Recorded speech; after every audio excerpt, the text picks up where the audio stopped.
You want to be recorded? Are you good to go? Oh, yes, ma'am. Excellent. Well, hello everyone, and welcome to the Talk to Danielle podcast. I am your host, Danielle C. Baker. And before we get started, be sure to like, subscribe, and follow whichever channel you're watching or listening from. And of course, season two is and there's something new for us this year. And this episode is brought to you by the Self Esteem Doctor, the online academy. We have a wonderful Dr. Simone Alicia who has developed a whole bunch of resources to help children with building up their self-esteem, their confidence, and even helps with adults and teenagers as well. So be sure to have a look. I will add the information in the comments below and sign up for the Self Esteem Doctor Online Academy. So today we have a very interesting topic, and the guests that I will be introducing very soon came on the podcast last year for season one. So I invite you to come and see that. We were talking about bullying, and he was sharing his stories, his experiences. Having been bullied throughout his academic years. And we're going to take it one step further today with this episode and talk about what it's like to be living with epilepsy and the challenges that come with that and how bullying is actually connected. Bullying and epilepsy can be connected. So we'll definitely get more into details. So I would like to introduce Carlos Kyles. Thank you so much, Carlos, for joining me. And can you share just briefly your story to get us started? Oh, yes, ma'am. For all those that don't know me, my name is Carlos Kyles, and like I have epilepsy though. I know though since like high school, even though my mom told me though that I had epilepsy though all my life though, because that might have been connected though with my breathing difficulties I had though during birth though, which would make sense. But I had my Mhm. first seizure though like at home when I was in a bad argument, unfortunately though, like with my brother, and the seizure happened out of nowhere. But my brother and sister though called the hospital and stuff, and I was able to get an ambulance.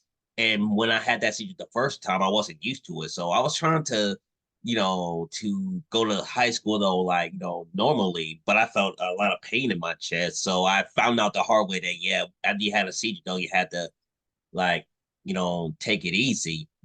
And Right. of course, I eventually recovered, but I had a second seizure while I was at Jefferson Davis Community College, and it was at a basketball game in front of people. So my Mhm. aunt and my cousin was able to call the ambulance, and I was able to get that help I need again. And I think with the first time I had a seizure, it was triggered by stress. But I learned the hard way that the second seizure was triggered by hunger, hunger. So I learned, with that one that, well, if I get too stressed out, or in that case, if I get too hungry, that could, trigger a seizure, because that's also connected with the depression that I dealt with, because I was going through like depression during that time, to where, you know, like not only struggle with epilepsy, but I was struggling with depression so bad I barely ate. I was literally like Mm. starving myself and not taking care of myself, and I didn't care. So that only contributed to the epilepsy, though. That basically was another trigger, though. Like if you don't even take care of yourself, that's basically another trigger in addition to to stress. And I'll never Mhm. forget when I went to the freshman orientation at Alabama State University. I don't remember the lady's name, I wish I remember, but she was a well-known talk show host. I think her name was Chantel or something like that back in the day. And Right. I shared a little bit about how she just put me in the hospital and stuff. And I think some folks just looked at me, or other students just looked at it like it was a joke. But I'll never forget what she said. Y'all are laughing now, but this guy might be one of your bosses. So I got a hug though from her though, and got one of her books, and she just gave me a hug and just encouraged me. And this was a well known Mhm. talk show host though, because when other students though was looking at me, and I hate to say though, but even treating my epilepsy story at that moment though like it was a joke, that was discouraging. But to have a lady like that though just prophesied over you and said that he may be one of your bosses someday, like that, it was amazing to see, somebody that saw something special in me though, when during that time I struggled to see something special in myself though, because I'm like, me be a boss though one day, shoot. I'm still learning how to live with epilepsy and something like that. But I'm gonna Yeah. connect that. But I'm gonna connect that to something else that I'm gonna explain though later. But of course, I shared that, and that was really encouraging. And I did my best though as a student at Alabama State University. But when you have epilepsy, though, it makes it a lot harder because you got to make sure you take your, like your medicine. I had to make sure I stayed out of trouble. Of course, not be triggered by stress. I had to make sure I eat and stuff, which made it rough and things like that. But unfortunately, Hmm. things got really frightening because I was struggling though just to fit in on campus and with a dance team that I used to be a part of. And of course, that was really rough though because I was trying to fit in, and of course, that in itself though was a struggle. And of course, I chose to be on that team, but of course, I had to, of course, pay the price though for doing something that okay maybe it wasn't one of my better ideas, but of course, I learned the hard way. But what got me out of, the lion's den, as I call it during that time, was when I was in one of the academic hallways and I had a seizure and I was a couple of steps though, like on the stairs, I was a few steps up and I just fell and wham, had a seizure all alone. And I was able to get up though, but that in itself though was just miraculous because I was Wow. all alone when that happened. And it's only by the grace of God that it didn't like kill me. Yeah. So I, walked to my friends. They got me to the hospital. I came back to my friends. They were like, "Don't scare us like that anymore." So I was able to help that I need and went home. But I'll never forget though when my friend said, "Carlos, if you would have been a couple of steps higher, you would have been gone." And he's right though because when you have a seizure and if you hit your head though on something like a concrete or something, unless God intervenes, you're gone. Yeah. So, like when I, got home, of course I recovered and everything. Cause when I had that seizure that time, it broke my jaw. And I Oh my had to, goodness. yeah, I had to survive off of Gatorade and liquid food though for weeks. And here's the funny part. I had to keep my sanity by watching food shows like, Oh, Fighting with Foods or Dinings and Dash. For some people that might have been torture, but I was like, yeah. me, that's my way of keeping my sanity. Like, yeah, I'm gonna eat solid foods again. You're living vicariously through these people that are eating solid food. That's funny. And that's a challenge too, because you kind of gave a good point, and a lot of people don't. Actually, you've made some really good points. But the feeding is not just the stress, and your emotional state, but it's your physiology, your physical state as well. I mean, if you've eaten properly, if you've slept properly, and you're talking about high school and college where we don't really take care of ourselves when it comes to sleep and eating. So that's something that people don't really realize, that there is an impact. And how people are not taking it seriously. I really appreciate that you share that, because it's still, I mean, I grew up, back in the 70s and 80s where um, people thought that you needed to go to church to save yourself from epilepsy. They weren't really taking it as a condition, um, and it's not your fault. You say your friends are saying, don't do this to us again. How are you supposed to control that, right? How are you don't have control over it. So there's a lot of stigma on that. Can you kind of talk about stuff that you live with it, so you know exactly what you need to look out for, and you always live with that stress that you may get another one, and like you said, it could happen when you're by yourself. But people that don't have epilepsy, can you share a little bit what those challenges that we wouldn't even think about? We would take it for granted, things that we do on a day to day that we take for granted, that you need to be more careful with, just to be on the safe side. Well, I would say first and foremost though, like so many things you want to like watch out for is hey, if is that person stir off into space or what's not? Because I say that because I noticed that when I'm dealing with mini seizures, like I will sometimes stare off into space or I will sometimes smell something fiery or see different colors. And with a mini Mm, seizure, like as long as I'm taking my medicine, as long as I lay down and get something to drink and cool down though, I'm fine. But of course, that has its challenges in itself, though, because of course, through college and throughout different parts of life, though, like if I miss, my medicine, I had another seizure in 2013, had another one in 2017 when I was stressed out, though, due to, church or whatever. But the point behind all that though is that I really gotta watch like my stress levels or Yeah. whatever though. And sometimes you just gotta watch out, yeah, you gotta just really watch how that person is reacting to stress though. Like, are they staring off though, or do they look like woozy or whatever though, or they do they look like they're about to fall or things like that.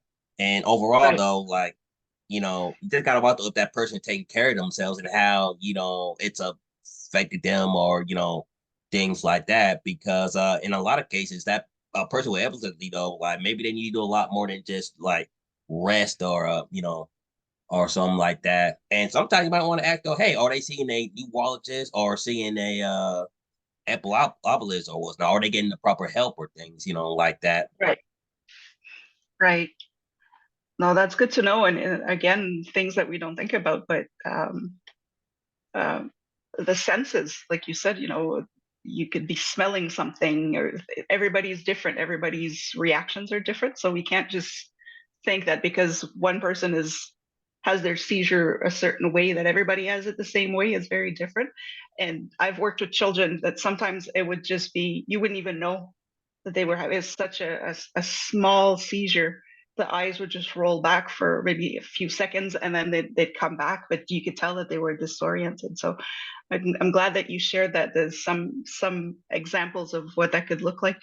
um, I want to jump into, because you're a big advocate about bullying, and I'm not saying you're encouraging bullying. I'm saying that you're advocate against bullying with your personal experiences. And can you share a little bit how bullying um, and triggering seizures can be connected? What bullying, what part does that play into possibly triggering somebody? Well, that's a good question because, like, if the kids though like know that this particular child have a seizure, and then when they don't like understand it or take it seriously though, like they may mock the child or troll the child though by pretending they're having seizures or whatever though, or they might be called like harsh names, and that can be Right. a trigger as well because that's connected with stress.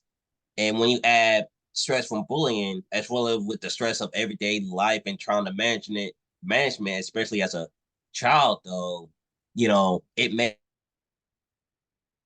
it worse. And not only that, though, but you feel though about yourself because shoot, when I was a student at Alabama State, I felt bad because I wanted to fit in and stuff and be normal. So with a child, that's gonna be even more intensified because they're gonna be like, hey, I just want to be normal. I don't want to be picked on for something though that's beyond my control. And whether you're a college student or a child, of course, it's gonna hurt your self-esteem and confidence, especially when you get older and realize that, man, if you have epilepsy, I can't even get my license, you know, Mhm.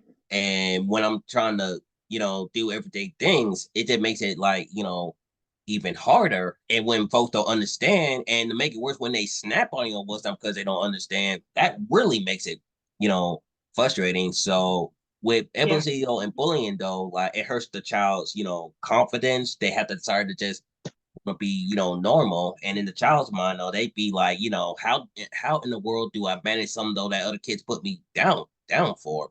How do I get help with this? Right. Right. You could feel alone, like you don't feel supported at all. And being bullied to begin with is hard enough as it is, but to have that extra stress factor, it really does pile on. From your experience, having lived with it, and yeah, I'm sure you've met other people as well. You did mention earlier about the celebrity, the talk show host that had really supported you. She really kind of let people snap out of it and say, "Hey, this is serious, and this is a person." Is there anything that teachers could do, or that they should be on the lookout for, to be able to help students with epilepsy, so that they can feel safe when they're at school or in class? Or is there anything that you would share with us? Oh, yes, ma'am. I would say, try to get to know the child better. And when you do, though, hey, that allows you to learn the child, triggers, and you can constantly check on the child to act. Are you feeling okay? Are you feeling woozy? Are you feeling weird in any kind of way? Do you need to lay down? Do you need an extra snack or whatever? And just Mhm. even maybe to help the class to understand that you're not trying to give special treatment, but you're trying to make sure the child is, oh, like okay, because maybe they feel funny, maybe they need to take a nap or something like that. Just get a better understanding of the child triggers and some of the best ways that you can help. And just help them to and just help the child to educate in terms of not only make sure they're okay, but if they're struggling academically because of it, though, like maybe try to make certain accommodations, though, like to help them or what's not, because maybe the child needs extra study time, or maybe the child needs to take their test though in a less stressful environment, and just Right. figure out like what's best for that child in terms of taking care of them, make sure they don't have a seizure, make sure they're taking their medicine, and just not only encourage that child, but to empower that, empower that, that child, that and just let them know that, having epilepsy doesn't have to stop you from, of course, though, being a kid or doing good in the classroom. Yeah. Yeah, and it's a good point too. It's not necessarily this. When I used to work in the schools as well, is telling teachers, it's not more work. Asking, taking the time, making sure that the taking the time and making sure the child is comfortable. Uh, but to also think that if the child does get a seizure in class, that would require a lot more damage control afterwards. So it's better to be preventative than to be reactive. So it's important to get to know the child, what triggers them, so the child feels safe to tell the teacher if they're not feeling right, and they can help before it gets really bad.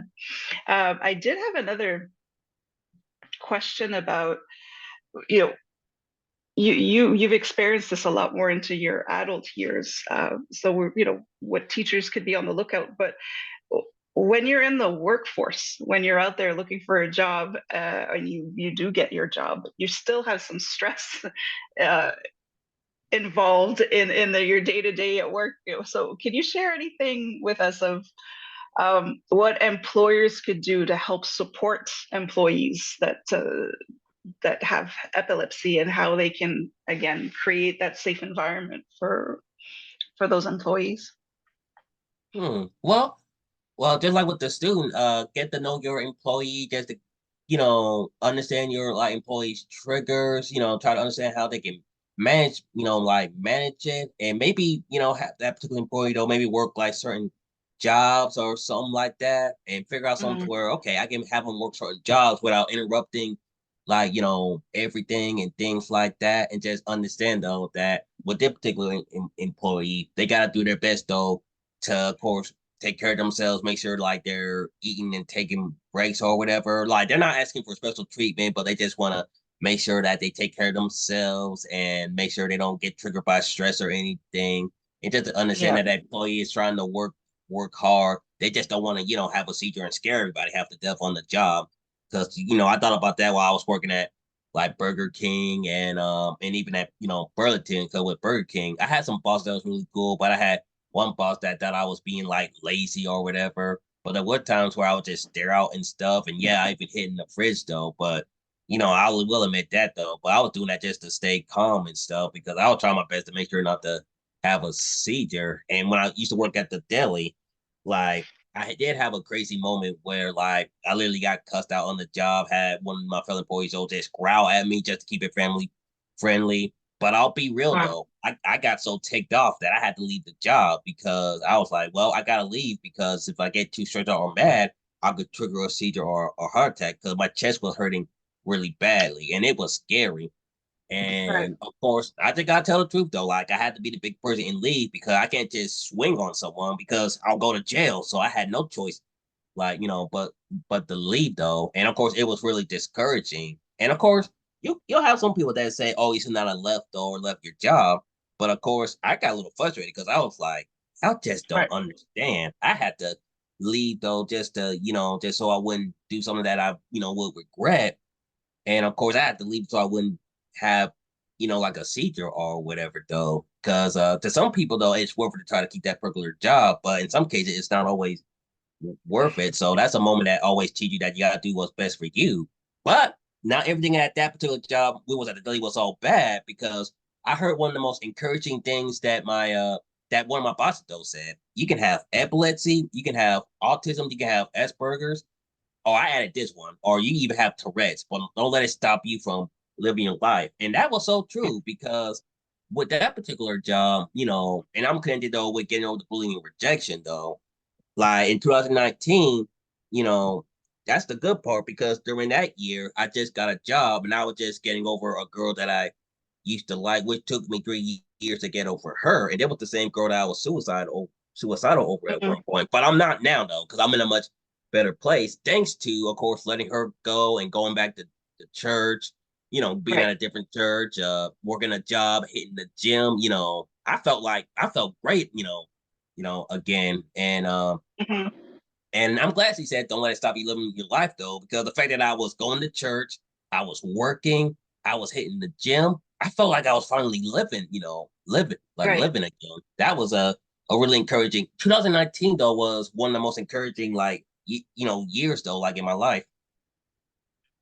That's good. That's good to hear that you can still have um, the life that you want to build, and to see that your employer or your boss at the deli was encouraging you that way to say this was a bad experience, but it doesn't mean it always has to be a bad experience. And talking about it like this and sharing your story can help a lot for people to realize the impact uh, it has, and what you have to live through every day that we don't think of. So it's really good that you share that. And I'm sorry, I was struggling to find my words there because there's another question that popped in my mind, and I didn't kind of prepare you for this one, but I'd like to take that further. We talked about employers and what they could do to help. But what could we do to make sure that the other employees, your coworkers, understand the severity? Because, like you were saying, if somebody is triggering you, um, the team should be able to support you in that as well and say, hey, let's calm down, or just to wait before it just to try to stop it before it escalates to the point where you need to walk out of your job. That Can you think of anything? And I'm kind of putting you on the spot there. Uh, how could we prepare a team of people? And we can do that in schools as well. How do we prepare the students without putting the person on the spot to say, hey, like, what can we do to help? Uh, I would just say, like, if you're living with epilepsy, one of the best ideas I can think of right now is maybe just be upfront with your employer and let them know like what you're struggling with, but help them to understand that, yeah, I live with epilepsy, but I want to do my job like anybody else. I'm not asking for special treatment, and I'm definitely not asking to be a victim. I just want to do my job like anyone Yeah. anyone else, and I just want to try to get whatever accommodation I can though to make sure that not only I can do my job but just make sure that if I'm having a seizure or whatever though I could lay down if I need to or leave if necessary or maybe work the least stressful like part of the job or whatever because you'll meet some bosses that are cool and let's just be real now. There's some though that's not like understanding, and even if you can't get that particular job, I would tell anybody don't get discouraged. Just don't be afraid to do what's best for you though. Like if you can get that job and make it work, awesome. If not, maybe trying to find another job or maybe look into Yeah. other options like maybe working from home or something like that because you got a lot more people working at home. So you can consider that, or maybe try to meet with maybe like a mentor, someone that can help you not only look for a job, but find something that's best for you though. Mhm. And of course, I'll just share real quick that lately though, I'm learning to work from home, and I have worked from home before, and it was super convenient because I can rest as long as I need to. I could, go in the kitchen and eat and stuff. So not only can I work, but it makes taking proper care of myself though a lot Yeah. easy. So maybe if this one particular job doesn't work out for you though, look into your options. And I'll say it again, don't be afraid to do what's best for you. Cause it's like my boss though said though, Miss Susan, like, you can have epilepsy, but don't let it stop you from living your life. Because again, like I had to learn that, yeah, you gotta, be flexible and adjust and adapt though. Okay, maybe if I can't work a normal nine to five though at McDonald's, maybe I can, work from home or get a job that'll make or get a particular job that'll make it easier for me though to take better care of myself and make sure I eat and stuff, properly. And I can show the boss that, hey, again, I'm not asking for special privilege or playing the victim. I just want to do my job to the best though, without scaring anybody half to death. Right. Yeah. No, and that's a beautiful message that you're sending. And make sure you're taking care of yourself. I mean, yes, work is important, but your health is just as important, if not, well, it's more important. So, and working from home is a lot easier than it was 5 years ago. So it's an advantage to to have that option. Um, you have been working, like I said earlier, you're this advocate against bullying, and you're helping a lot of people.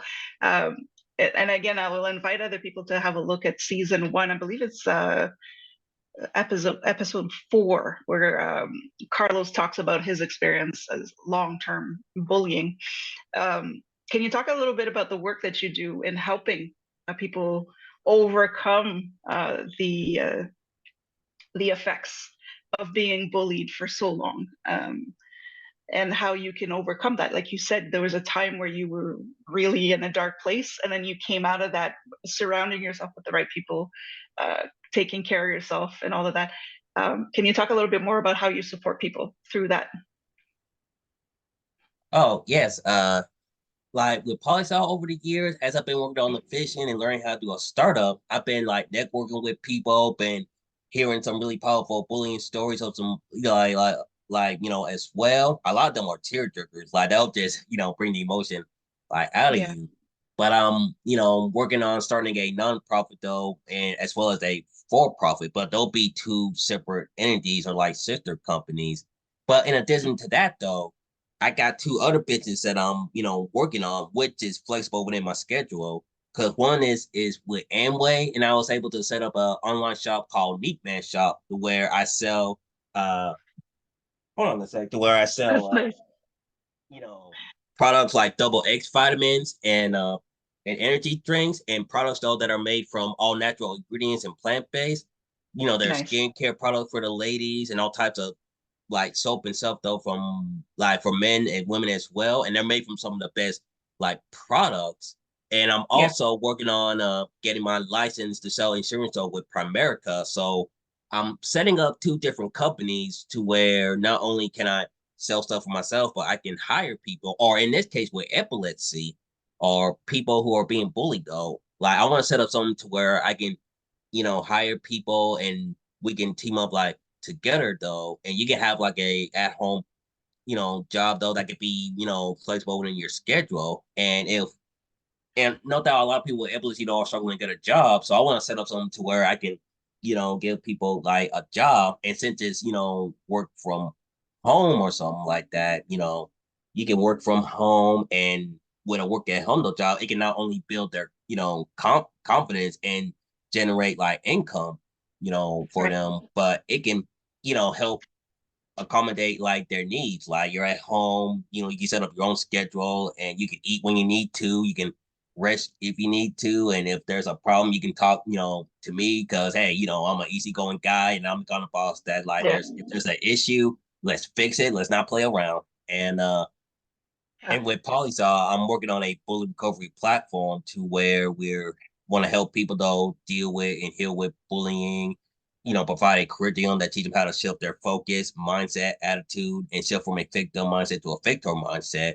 And I'm also planning on coming out with a superhero book called, Neat Man, maybe like a video game and other products. Because there's a lot of ways so that I want to help Yeah. people, and if I can help people like if I can provide opportunity through Primerica and well, do selling insurance through Primerica, which I'm still working on, and with Amway, they can buy, products like these that, vitamins that can help them not only with their, health and help take better care of themselves, but it can even provide them a job. Yeah. And that's you. So you're kind of, you're looking at the bigger picture. You're providing a really wide range of support for people that are living through it, and I think that's wonderful. So I'll put some information about Polysol, your company, and people could reach out if ever they like to talk to you about how to to work that through, and especially with the support with bullying and life after it. What do I do from here? How do I take care of myself? So I think that's wonderful.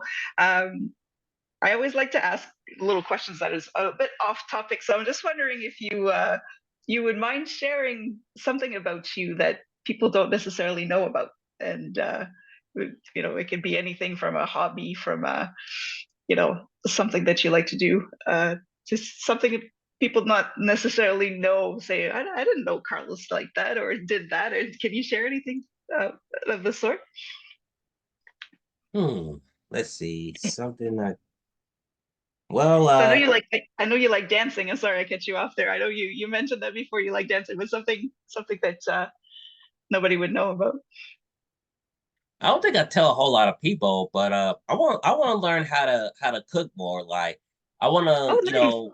I want to learn to do a lot more cooking to the point to where I do fusion though, like maybe mixing like, you know, ideas from like maybe like Italian cuisines, Jamaican culture, mixing, Asian food because I really love like Asian food and stuff. Yeah. But I like to be creative though. So if I can maybe mix in, shoot, I hear how creative I am. Like I want to, cook the kind of thing to where maybe I do a mix of tacos and orange chicken with salad and rice or something like that. I Oh, actually got that would that be nice. idea though from a trip though because I went on a trip to Tennessee with my friends and we stopped at a KFC and Taco Bell restaurant and they were both combined and that was really cool though because we was at a restaurant KFC and Taco Bell combined to where it was like wow if you want to you can order chicken nuggets and tacos if you want to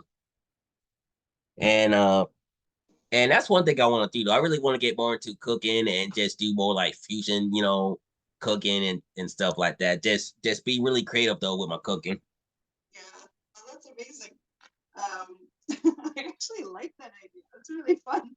Are you still able to hear me? Can you hear me okay? Yes, ma'am. Okay, no, I just wanted to make sure because my headset's just turned off, so I wanted to make sure that you can still hear me. Um, I think that's just such a good idea to have that fusion. I'm actually I like that idea with the orange chicken. That's really nice. Um, can you talk about what's coming up for you? Anything new? Anything new projects? Because you did talk about you're getting your license to sell insurance and Polisol as well. But anything that you're working on currently that you could share with us? Oh yes, I did mention it earlier, but well with Amway, I got a online store called Neat Man Shop to where I'm gonna be selling like products though that help you that to help you with your health and things like that because that's one thing that can help a lot of people heal though from bullying though. It's just focusing on their health though. Like if we got people that are hitting the gym though to of course work on their physical health and stuff. I sell products though that help with that, but it can also be an opportunity though if you want to have your own like online business be that can fit your like schedule and it's work from home though because I especially want to reach out to people with with epilepsy and to help them to see how great an opportunity though can be though if that is best for you and same with Primerica because I'm currently working on getting my license and opening up a business and I eventually want to have a business to where I can like hire, recruits, especially those that struggle with, epilepsy though, and they can sell insurance. And I could just encourage them though and let them know that epilepsy doesn't have to stop you from living your life. And sometimes you just gotta adjust though. Like if you can't work at McDonald's normally, that's okay though. Sometimes you gotta do something else, and that might be the perfect fit like for you. And I also want to again though create like more opportunity to cross out to where we're working on the bully recovery tag and other products and set some up though to where if other people maybe want to work for Polysaw or maybe like volunteer somehow we want to Yeah. do that though as well. Oh, that's great. And if anybody would like to help and support you, I do believe that they can make donations. Would you mind sharing what your and I'll add that to the description and the comments in the with the podcast. So if anybody would like to support you and donate, they can send directly to you. Yes ma'am, I'm sorry I had to double check real quick. That's Oh yeah, like if you feel like the like the donate I got a cash app and Hold on, I gotta double check the look at my cash app. Oh, that's okay. I can actually I can add it to the comments so people will see it. If I'm not mistaken. Yeah, I thought I had it too. You had mentioned earlier, but I'll add it to the comments so people can see. So I'm just directing everybody, just check the description of this episode and look in the comments, and you'll see Carlos's information there if you'd like to support him in this wonderful cause of helping people with epilepsy, people recovering from bullying, and how they can create a healthy successful life for themselves. So I think it's wonderful with the work that you do. Oh, I yes, ma'am. also I also ask this question. I believe I did ask you last year when we did the first episode, and that's just because it's a question that a little girl has asked me during an interview, and I thought I'd ask everybody.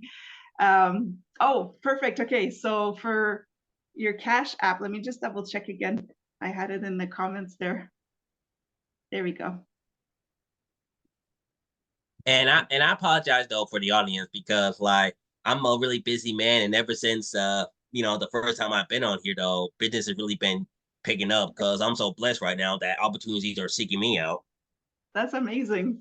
Yeah, so for the Cash App, you're looking at the $, capital C, capital T, capital K, R, B. So again, I will add that to it and to the comments and description so people can send it out. But would you mind sharing what you would? It's a question that we ask children all the time, but when we ask adults, some people don't know how to answer. What would you like to be when you grow up? Well, I know last time I said a superhero, but this time around I'm gonna say a world changer. I like that. I was curious to know if it was going to be different from last year. That's why I love asking that question, because it can change, because we change, and how things at work change as well. So I think it's wonderful. And we were just adding as well for the Venmo, it's at C Kyles 3. And again, I will write that information in there. So I think that's what a world changer is. It's a big shoes to step in. So I know you can do it. That's for sure. You have the creativity and the energy to do it. I think it's wonderful. Absolutely. And I'll just encourage anyone, like, yeah, if you're seeking to be a world changer, if you're seeking to make a big difference, whether you want to make a difference in the lives of bullied kids or epileptic kids or anything like that, though, reinvent yourself, because before the new year came in, I got him as a friend got me involved with Primerica and things like that. And he was prophesying over me, and I was just like, wow, he's right. I gotta reinvent myself though, like as a man, as a businessman, as an artist, reinvent in 2024. And with Amway, like I got awesome, sponsors. Shout out to friend and Al Hamilton. Like they're all about positive energy. So like, in order for us to truly tap into our full potential, don't feed off of negative toxic energy, feed off Yeah. of positive energy. Feed off of positive energy like it's a fruit salad. Yeah. I love that. I love your visuals. Yeah. There's the food fusion involved there. No, that's wonderful. And it's an important message. Thank you. Thank you again for sharing that. How can people follow if they want to see your progress and how everything develops for you? Is there a way that they can reach you either through email, social media, or anything like that you could share? And again, I'll add that to the description of the Oh episode. yes. Like my personal email is madridchina7 at gmail.com. And I'm also on Facebook, I'm on LinkedIn, I'm on Instagram, and my Instagram is neek_art. And if you got questions though about Polysaw, or if you're interested in maybe connecting with me though about what I'm about, like Primerica and about like Amway, you can reach me through there. We can chat, and I'll provide more information, and I would love to hear from you. That's wonderful. Well, thank you. Thank you again so much, Carlos. You've shared quite a lot with us, and yeah, we'll put in your email and social media angles as well, so people can reach you if they need to. Is there anything else you'd like to add before we wrap up? Is there anything, because we kind of covered quite a bit, but I just thought maybe if something popped up while we were talking, if there's anything else you'd like to add. Yes, ma'am. Like when it comes to anybody, struggling with epilepsy, especially like students, I just want to encourage you to be the best, version of yourself. Don't let it get you down. Take proper care of yourself. And I'll tell you what my friend Susan told me. You can have epilepsy, you can have autism, you can even have Tourette's, but don't let it stop you from living your life. Be a diamond with a story to tell, though, by of course living your life best life. Take, proper care, you know, of yourself, and and don't let nobody, take your joy. Don't let no one put that fire out in your belly. Yeah, I love that. It's a beautiful message and so important to hear. So thank you again. I could talk to you all day. It's such great positive energy, and that's what we need. So thank you again. And anytime you want to come back on, you're always more than welcome to hop on. And thank you again. And for everybody again who are watching, don't forget to like, follow, and subscribe to the channel, and make sure to follow Carlos as well, or Nick Men, as you may get to know him as well. And until then, stay safe, stay awesome, and we'll talk soon.